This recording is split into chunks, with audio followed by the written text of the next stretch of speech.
Testing, 1, 2, 3,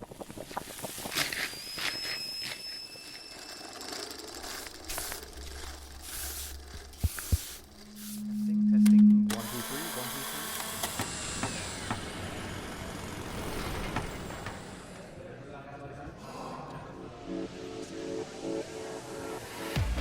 Una pizca de creatividad y otra de investigación. En Caldo de Cultivo te contamos proyectos destacados y todo lo que está pasando en el Centro Cultural de España en Santiago, a través de diálogos con nuestros programadores y contrapartes culturales. Conduce Joaquín Jiménez.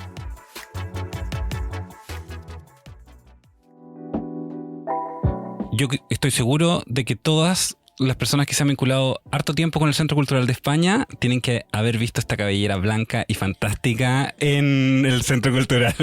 Quien se ríe y a quien tengo el honor de entrevistar hoy día en Caldo de Cultivo es a Beatriz Lorenzo Gómez de la Serna. Llegué hasta el final de los apellidos porque, como buena historiadora, sabe la importancia de todas las cosas. Entonces, quiero saludarte, Beita, ¿cómo estás? Bien, muy bien.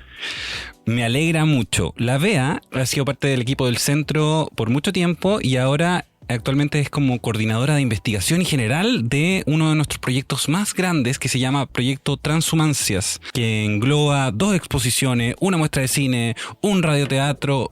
¿2 exposiciones? 2 muestras de cine. 2 muestras de cine, tienes toda la razón, mira, ¿viste?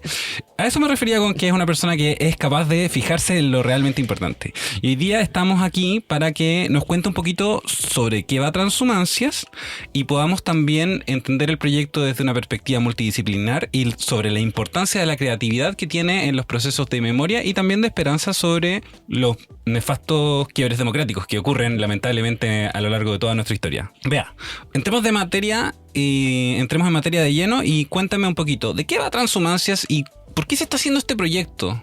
A ver, este proyecto nace de la voluntad de la embajada, del Centro Cultural, para vincular 2 efemérides que tienen lugar en este año 2023 y que son, por un lado, los 30 años del Centro Cultural y la historia del Centro Cultural, que siempre ha estado vinculada al rescate de la memoria, y por otro lado los 50 años del golpe de Estado en Chile en el año 73.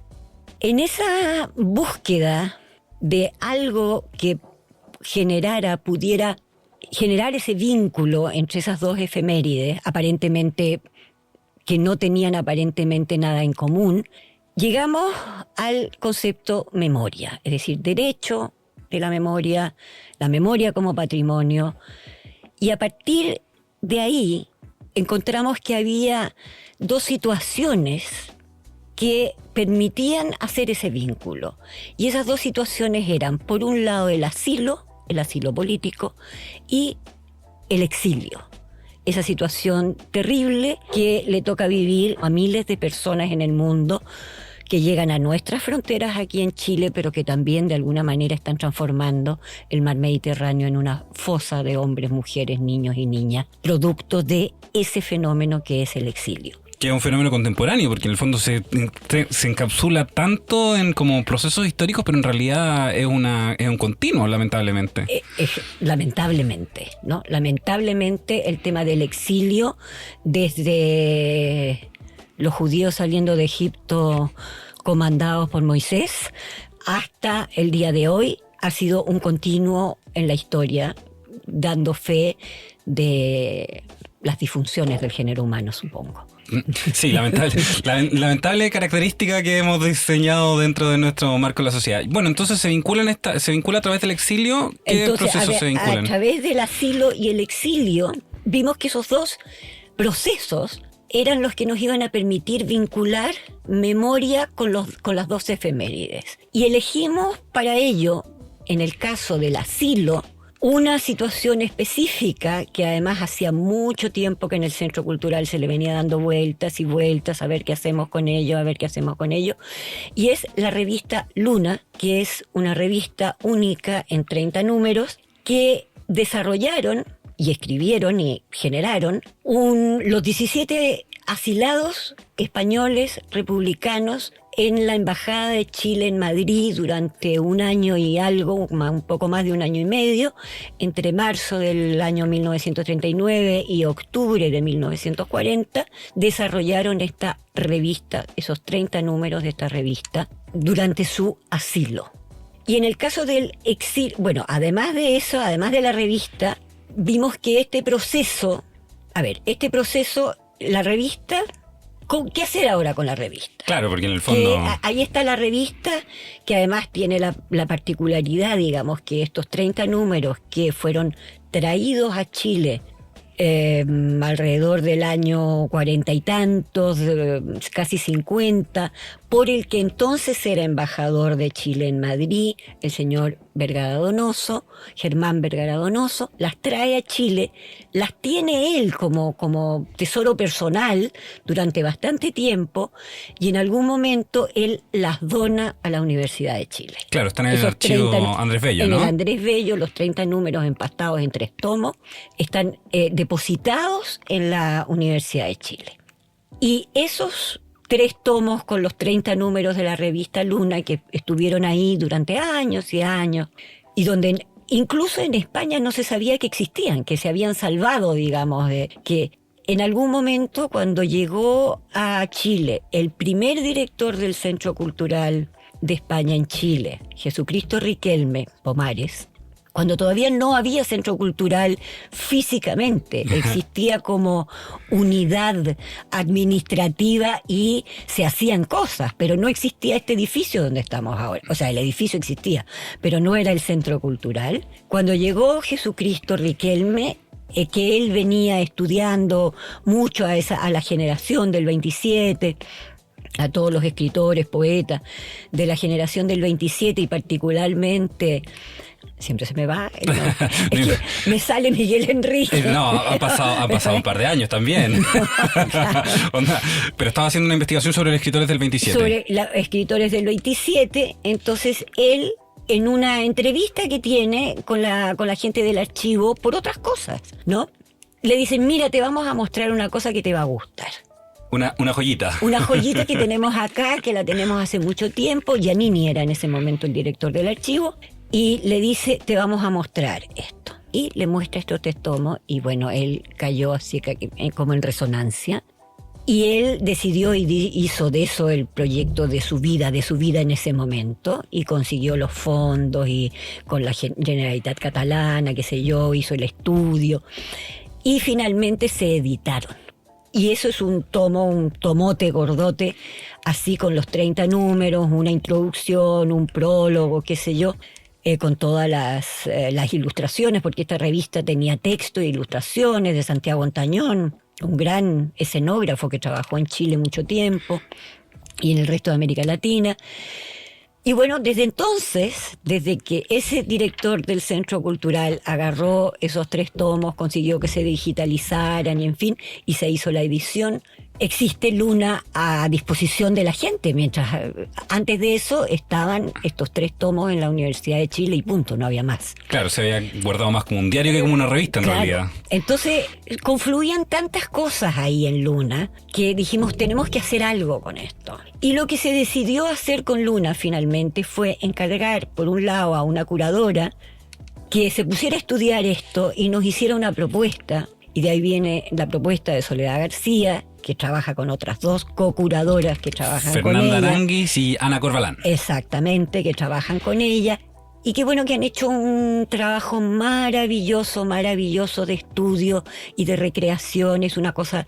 Y tienen una propuesta que se inaugurará el día 5, que es una muestra, no es una exposición al uso, es una muestra. Me carga la palabra inmersiva, porque me imagino todas estas cosas de Van Gogh flotando, pero no es en ese sentido inmersiva, es inmersiva en el sentido de que es muy teatral. Claro, a mí me gusta pensar que es una muestra escénica, que tiene una levantación, una desvirtualización, de hecho. Muy escenográfica, que te permite verdaderamente, sí, hacer una inmersión, o sea, sentirte parte de lo que ellos pudieron sentir cuando estaban ahí en ese asilo, en ese refugio, y creaban esta revista, ¿no? Y eso es lo que esa muestra. Y por otro lado, también vimos que podía dar mucho de sí la posibilidad de escenificar, recrear el proceso mismo de la creación de la revista.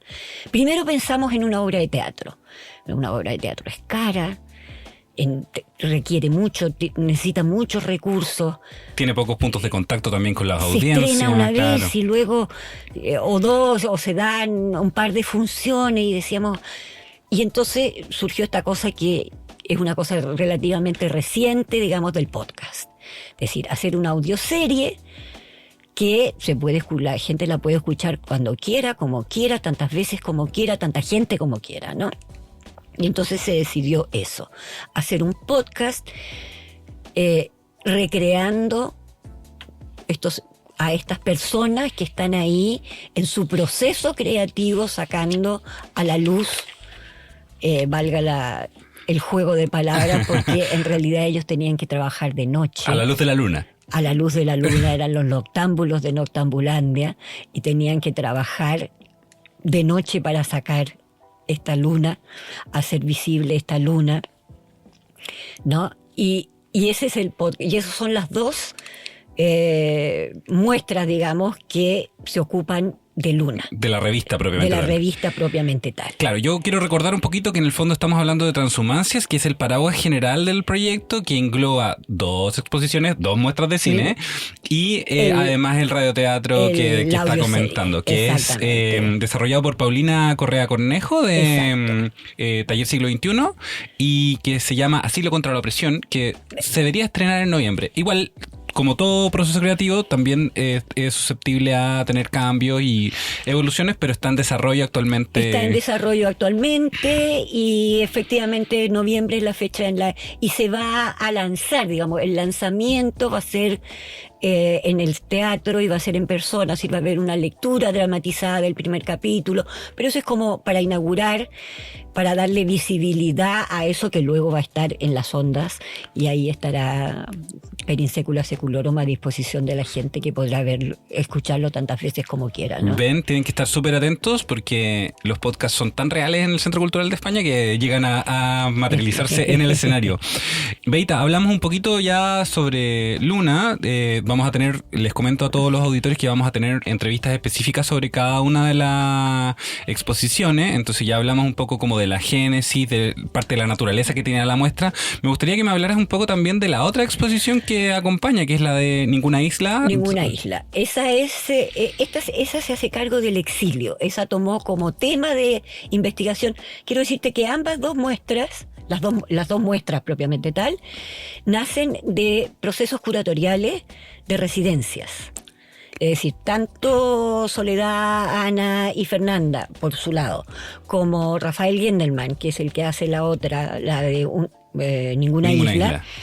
Hicieron una residencia, es decir, investigaron, se sentaron a pensar, a idear, a conversar con gente, a leer, y así nace la muestra de Luna, y así nace también la muestra de Ninguna Isla de Rafael Gendelman, que trata sobre el exilio. Y en el caso del exilio, un poco con la intención de que el concepto exilio se ampliara todo lo posible y no se restringiera, si bien trata de 2 exiliados españoles, no se restringiera al exilio de esas 2 personas, sino el exilio en general, todo el exilio español, todo el exilio chileno, todo el exilio de toda la gente que tiene que huir y refugiarse de un lugar en que ya no lo quieren y del cual se ve expulsado. Pero no solo, también se trabajó, y en esta exposición Ninguna Isla va a quedar reflejado, ese concepto que se denomina incilio, que es como el exilio interior. Ese exilio donde nadie te echa territorialmente de tu lugar, pero sí quedas apartado de la realidad del lugar, de los derechos que te corresponden, de la posibilidad de manifestarte con tus pensamientos, con tu ideología, y que te arrincona, te saca de la sociedad, bien sea por tu color de piel, por tu preferencia sexual, por tu religión, por tu lengua, por tu cultura. Entonces, eso que se denomina incilio, yo no sé exactamente quién inventó la palabra, pero es una palabra que aparece en un libro muy hermoso sobre el incilio, que se llama Como arena en el viento, de Leonardo Padura, y que habla del incilio de los cubanos en Cuba. Claro, en el fondo no los llevan de su tierra, no sacan de su tierra, claro. claro. De su tierra, viven en su tierra, pero están de alguna manera exiliados en su tierra. No, y es súper interesante reconocer como para un programa general como Transhumancia particularidades dentro de los temas que está tratando, porque en el fondo es muy fácil y de hecho cuando se generan los procesos de exilio es porque deshumanizamos cómo vemos las experiencias de las personas. Entonces es súper importante también ver cómo desde una perspectiva más particular se puede ver cómo yo vivo el exilio sin tener que ser extraído de mi tierra, como en el fondo le entrega toda una capa, que es interesante cómo dialogan dentro del mismo proyecto. Estas dos exposiciones que aparentemente, bueno, más allá de que tienen una unidad temática similar en función de los exilios, tienen un diálogo donde presenta realidades distintas. ¿Cómo han podido compaginar eso? Como de partida quiero saber qué es lo que desayunas como para poder acordarte de todas estas cosas, ¿verdad? Hay una cosa a propósito de lo que tú dices de la deshumanización. Una persona que ha trabajado mucho el tema del exilio es una filósofa española, María Zambrano, que exiliada ella misma, y que una de las cosas que dice, y con la cual Rafael Gendelman trabajó mucho, es que el exilio es un proceso tan perverso que te quita todo. Te quita tu nacionalidad, te quita tus derechos, te quita tu lengua, te quita tu cultura, te quita todo. Y al quitártelo todo, lo único que te deja, porque ya no eres chileno, no eres argentino, no eres haitiano, no hablas patuá, ni hablas croata, lo único que te deja es que eres un ser humano. Y si todos fuéramos exiliados, seríamos todos solo seres humanos. Qué interesante, porque en el fondo la primera lectura que uno hace es como lo alienante que responde el proceso, pero también la invitación a mirar el proceso de exilio como una idea donde podemos reconfigurarnos para poder volver a vernos, también es interesante. Y por eso quizás es tan necesario, sobre todo en contextos como los que estamos actualmente, llevar a cabo estos procesos de revisión de memoria, de revisión de los procesos de exilio. Y sobre procesos de revisión de exilio, otra parte de Transhumancias es también los ciclos fílmicos. ¿Me puedes contar? Sí, pero antes de eso quería decirte que esta exposición verdad, cerremos de la exposición. Toda la exposición de Ninguna Isla. De Ninguna Isla, para de alguna manera hacer posible que dialoguen todas esas formas de exilio, ¿no? Escogimos a dos personas que son bastante particulares. Ay, perdón, me estaba comiendo Amster y Raditz. Último el entrevistador. No, a dos personas que son bastante particulares, Mauricio Amster y Mariano Ravich. Porque ellos, si bien llegan a Chile en calidad de exiliados de la República Española, ellos son de origen judío-polaco, ambos dos de la misma ciudad. Es una ciudad bien particular. Es una ciudad que se la denomina la ciudad de los mil nombres, porque según quien la ha ido conquistando a lo largo de la historia, unos van para acá y otros van para allá, ha ido teniendo otro nombre. ¿Ya? ¿No? Leópolis, Lemberg, Lviv, Lvov. Actualmente es una ciudad ucraniana. Los dos son de la misma ciudad, actualmente Lviv, en ucraniano. Y lo particular además de esta ciudad que a mí me llamó la atención y me ha ido llamando la atención es que la situación que debe haber vivido esa ciudad en el momento que están viviendo nuestros personajes tiene que haber sido tan particular como para que diera de sí también, además de estos dos, además de a Mariano y a Mauricio, a dos de los más grandes juristas de los derechos humanos que tenemos, que fueron dos de los juristas que participaron en los juicios de Nuremberg. Son los inventores de los derechos humanos. O sea, entre conquista y conquista, por lo menos estaban reflexionando sobre qué pasaba. Son Lemberg y Lauterpacht.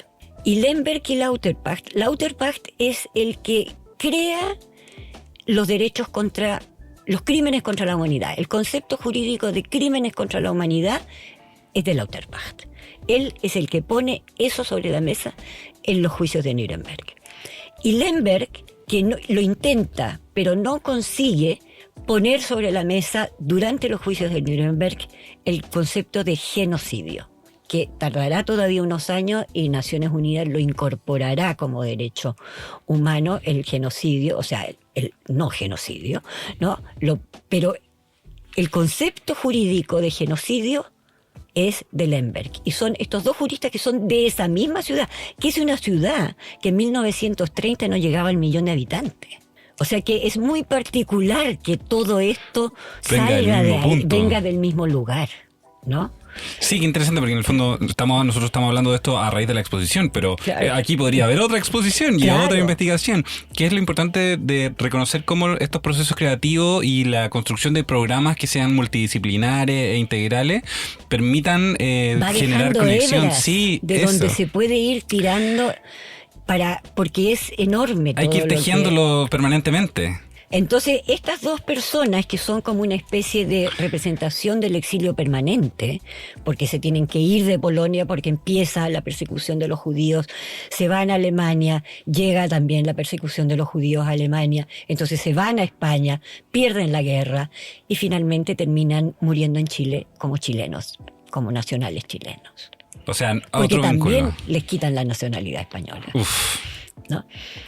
Entonces, eso es lo que trabajó Rafael Gendelman y que finalmente citó, digamos, a 9 artistas que aportan con su mirada desde lo más personal, como Hatz, que era nieto de uno de estos dos personajes, o sea, desde lo más personal hasta lo más, digamos, propio de estos otros tipos de exilio, como la mirada desde la diversidad sexual, la mirada desde las comunidades indígenas, con el Seba Calfuqueo. Claro, de las comunidades indígenas, es decir, estas otras formas de exilio están presentes ahí también. E incilio también, como en el fondo. Esas otras formas de exilio es el incilio. Claro. El exilio interior, digamos, el que se te produce sin que te quiten, bueno, te quitan la tierra y si no, pregúntaselo a los mapuches si se las quitan o no, pero no claro, es que te quiten el suelo debajo de los pies, pero... En el fondo también, ¿qué es lo que significa ser exiliado? Como cuáles son los mecanismos, claro, no tiene que ver solamente con un proceso de desplazamiento territorial, que dicho sea transhumancia es el desplazamiento de las especies, ¿o no? Humus es tierra. Ya. Es el salir de la tierra. En realidad, la transhumancia se refiere al desterrado. Claro, entonces, ¿no? Pero eso no es solo el desterrado el que se exilia. Claro, en el fondo tiene que ver con cómo eres movilizado quizás contra tu voluntad en muchas dimensiones, porque claro, uno puede ser movilizado en muchas dimensiones, ¿ya? Y lamentablemente no siempre por las mejores razones, porque en el fondo habrá que preguntarse si las condiciones del capital que obligan a migrar voluntariamente también son un tipo de exilio, es decir, como si no se pueden asegurar los estados de bienestar en algunos lugares, eso también podríamos quizá considerarlo también una nueva dimensión, ¿o no? Como absolutamente, y digamos que es también siempre esa especie de confusión un poco malintencionada, yo creo, incluso, cuando se habla del exilio político. Todo exilio es político. Claro, porque en todo el fondo exilio es político. Si es una decisión externa que viene de una administración, ¿cómo no lo va a hacer? O sea, el que te hagan la vida imposible porque perteneces a un partido político no es más político que el que no puedas vivir en tu país porque te mueres de hambre. Exactamente. Son consecuencias de la vida política. Claro. Y a propósito de consecuencias de la vida política, registros y maneras de mirar, ¿me podrías comentar un poco de la cuarta patita del proyecto Transhumancias que tiene que ver con las muestras de cine? Con las muestras de cine, que son 2, una que empieza el 1 de septiembre. La memoria persistente. La memoria persistente, que es rescate de memoria en términos más generales, digamos, ¿no? O más al uso. Claro.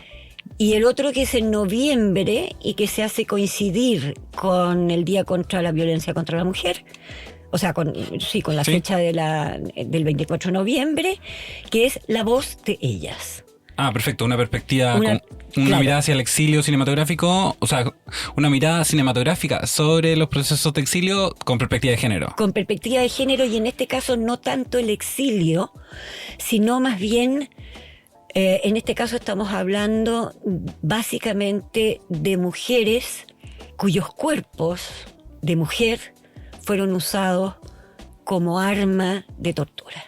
O sea, nuevamente ahí tenemos el proceso de ser arrojado fuera de uno mismo, como en el fondo tu cuerpo se convierte en un blanco y no tienes autonomía sobre eso. Eso también como constituye un... También es, claro, digamos, es una forma de incilio, digamos, con unas consecuencias tremendas y con un proceso tremendo, ¿no? Que es, en un caso es el caso de una desaparecida, en el otro caso es el caso de las rapadas, que son estas mujeres que son castigadas por haber pertenecido al otro bando de esta manera tan humillante, y en el otro caso es un rescate de cartas que se escriben desde ese incilio, cartas que se escriben sobre las cosas que donde tú estás no puedes decir. Bueno, habiendo conversado ya un poquito sobre las cuatro patitas del proyecto, que nos costó sumarizar porque tienen muchas aristas y en el fondo son importantes de entrar con profundidad, quisiera hacerte un par de preguntas como generales respecto a los procesos de memoria, porque en el fondo transhumancia está circulando entre el exilio, la memoria y el significado, o sea, la memoria entendida como un valor patrimonial, y los desplazamientos. Entonces, me gustaría preguntarte como, ¿por qué crees que es importante que abordemos creativa y multidisciplinarmente todas estas aristas que sostienen el proyecto desde la dimensión teórica, no desde su programación, sino que en el fondo sobre lo que está mirando el proyecto? El que sea multidisciplinar es porque, por lo mismo que hemos hablado acá, digamos, porque el exilio, el exilio, tienen muchas dimensiones, ocurren de muchas maneras, tienen muchas individualidades y cada individualidad la vive de otra manera. Y requiere un lenguaje. Y cada grupo lo vive, lo resiente de una manera y por lo tanto lo expresa también de manera distinta, ¿no? Entonces, una forma de hacerse cargo de esa multiplicidad de estos procesos tan dolorosos es hacerlo desde la multiplicidad de la forma de verlo y por lo tanto de mostrarlo. Claro, requiere lenguajes distintos. Y además supongo que genera que haya la participación de más voces. No solamente, ya no hablemos de las disciplinas estancas, sino que en el fondo artistas que configuran estos proyectos pueden ser intergeneracionales, pueden vincularse con otros procesos como de construcción creativa. ¿Se ha dado eso? Efectivamente, eso es lo que hemos buscado y eso es lo que se da, es decir, hay gente que viene del ámbito de la música, hay gente que viene de la escenografía, hay gente que viene de las artes visuales, que vienen de una multitud de dimensiones de las formas de expresar el arte o de expresar artísticamente los sentimientos y los pensamientos, ¿no? Y que yo creo que eso se hace cargo mejor de la multiplicidad que conforman estos procesos de asilo y exilio y de cómo la creatividad, en el fondo, la creatividad es el único arma que consigue que se pueda sobrevivir a esos procesos. Claro, es que lo que nos brinda esperanza para procesarlos, para entenderlos, para sanar. Para sentirte persona. Claro. Porque cuando te lo quitan todo y lo único que eres, como dice Ortega, tú y tu circunstancia. Si no creas, ahí sí que te mueres aunque sigas respirando. Claro, en el fondo es nuestra última dimensión humana, la última defensa, la creación. Claro. Bueno. Y en los dos casos es así, digamos. Tanto estos señores que se sientan ahí y deciden, en medio de su derrota, de su humillación, de su no saber qué va a ser de ellos, de no saber qué ha pasado con su familia, deciden esto, hacer una revista cultural. La supervivencia a través de la creación, en el fondo. Y más que eso, en el fondo, como superar solamente la dimensión de supervivencia, sino que poder establecer una poética al respecto, procesarla, entenderla. Y lo mismo ocurre con estos dos que son, digamos, del mundo del tipografía diseño, y el de diseño. la tipografía, de la ¿cómo se llama eso? Diagramación. ¿no? Que se vuelcan en ello. Se vuelcan tanto en sus primeros exilios cuando llegan a España, lo que ellos le ofrecen a la República Española es su saber hacer. Curiosamente, digamos, uno de ellos, Mariano Ravich, una de las cosas que hace cuando está en España colaborando con la República, antes de que se produzca la guerra, pero cuando está colaborando con la República, es transformar en carteles. El dibujo no es de él, el dibujo es de un arquitecto, pero transformar un dibujo en un cartel que se hace con teselas de quieras nitrato de Chile. Ah, ¿en serio? Todos los carteles de nitrato de Chile que aún hay hoy en muchos pueblos de España, nitrato de Chile, fueron diseñados por Ravich. Qué interesante, porque uno cuando piensa en estos procesos de exilio y memoria se centra también en las cosas que nos han desunido, que han desgranado las comunidades, pero también a través de estos mismos viajes uno se encuentra con el ser humano nuevamente despojado de todo y se da cuenta de lo en realidad tan conectados que está todo. Y que en realidad qué tan ilógico resulta que se produzcan estos quiebres democráticos que involucran estos como procesos penosos, ¿ya? Cuando en realidad hay muchas cosas más que nos podrían unir si es que fuéramos capaces de mantenernos creando, mantenernos dialogando, mantenernos conversando. Claro, y no centrarte en ver al otro como el enemigo. Claro, las estructuras de poder y de dominación. Esperemos que sigamos evolucionando sobre eso. Y para lo mismo, y ya para ir cerrando en esta conversación, me gustaría hacerte una pregunta que, sobre todo en los proyectos que se vinculan con el tema de la memoria, me gusta hacerla porque la respuesta inmediata es como, porque es absolutamente fundamental, pero ¿por qué es importante que, sobre todo en un contexto como el de los 50 años del golpe, los 30 años de aniversario del Centro Cultural, nosotros pongamos en relevancia el valor patrimonial de la memoria también? Como hemos hablado de los exilios también, pero porque eso es parte de la dimensión de memoria que tenemos que tratar de construir. ¿Por qué crees que es importante hacer estos ejercicios de recuerdo? Que pueden ser multidisciplinares, académicos, artísticos, de investigativos, pero en el fondo, ¿por qué es importante que sigamos recordando, Bea? Porque el recordar es un derecho. La memoria es un derecho. Y como todo derecho, se puede ejercer o no, pero debe existir como derecho. Hay una frase terrible, tremenda, que la dijo una mujer que había estado en Buchenwald.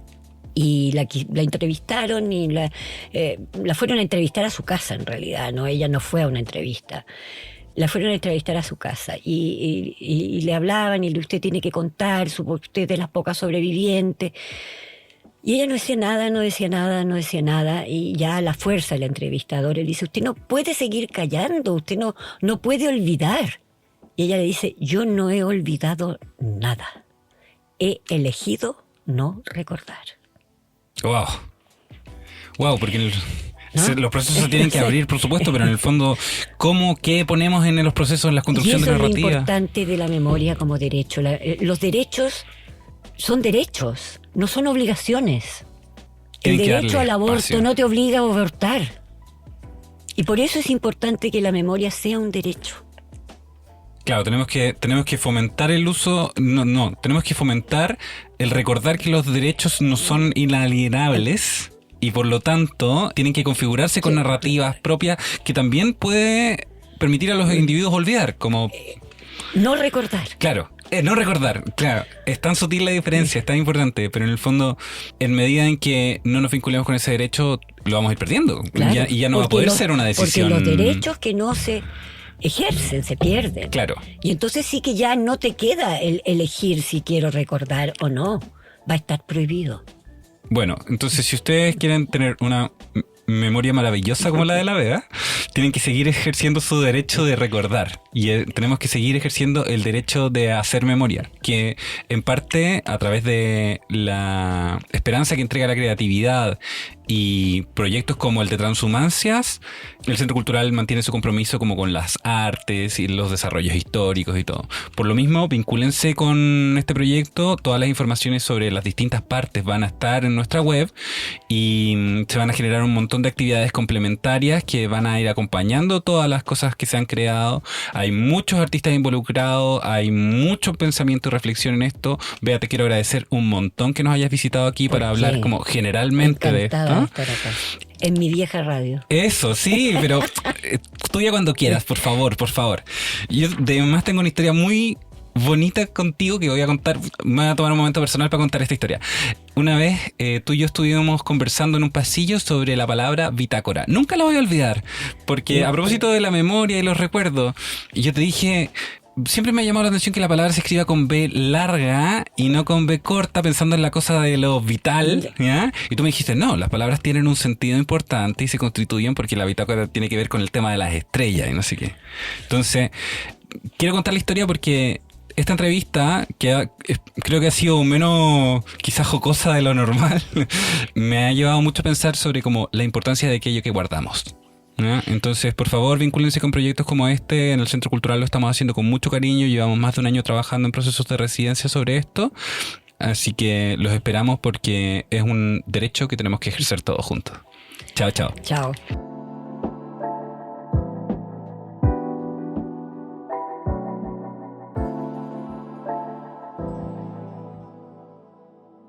Las opiniones vertidas en este programa son de exclusiva responsabilidad de quienes las emiten y no representan necesariamente el pensamiento de Radio Inventada ni el Centro Cultural de España en Santiago. Caldo de Cultivo es una producción de Radio Inventada del Centro Cultural de España en Santiago de Chile. Editor general, Joaquín Jiménez Salvador. Postproducción, Fabián Flores Corbalán. Todos los derechos reservados.